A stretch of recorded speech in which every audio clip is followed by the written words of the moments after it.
Fala galera, tudo bem?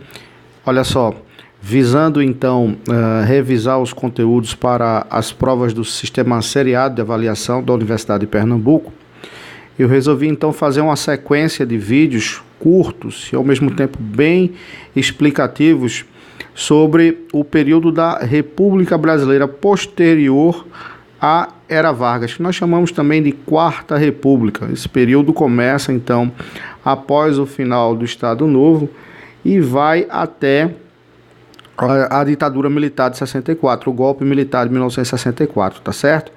Então, vou começar aqui pelo governo do presidente Gaspar Dutra.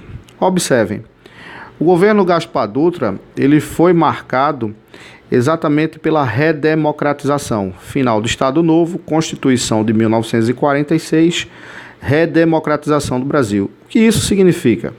Isso significa que o Brasil voltou a ter 3 poderes constitucionais, certo? Independentes e soberanos, né? O Brasil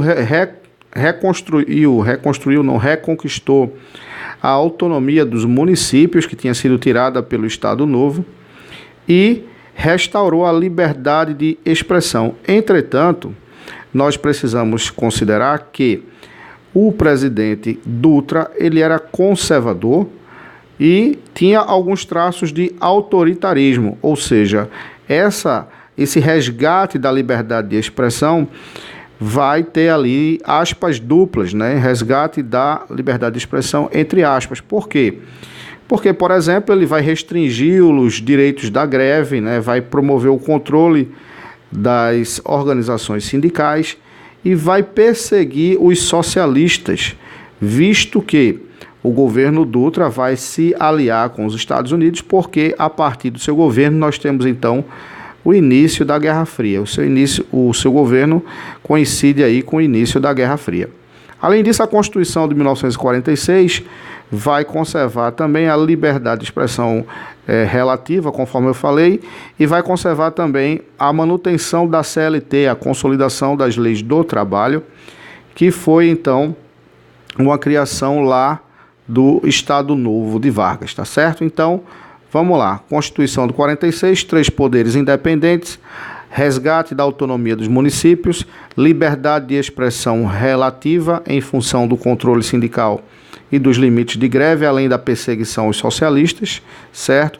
E manutenção da CLT.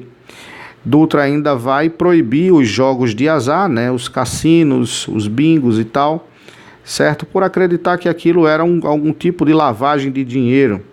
Além disso, como eu disse, Dutra vai alinhar o seu governo com os Estados Unidos, vai abrir as portas do Brasil para o capital externo e vai romper relações diplomáticas com o bloco socialista, notadamente União Soviética e China.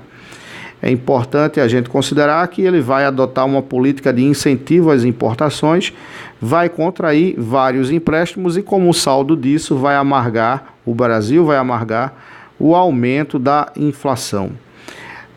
Dutra ainda criou o Plano SALT, né, a sigla que significa Saúde, Alimentação, Transporte e Energia, e esse plano era voltado para promover o crescimento, o desenvolvimento do país. Entretanto, poucas ações desse plano foram executadas, haja vista a dificuldade de recursos.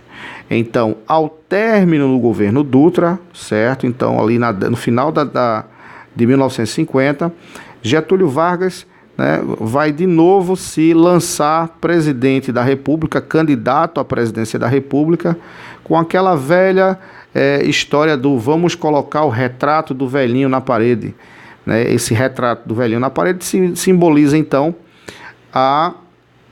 o retrato, né, dele com a faixa presidencial na parede, que era afixado, então, como ainda é de costume em alguns lugares, ser afixado nos órgãos públicos.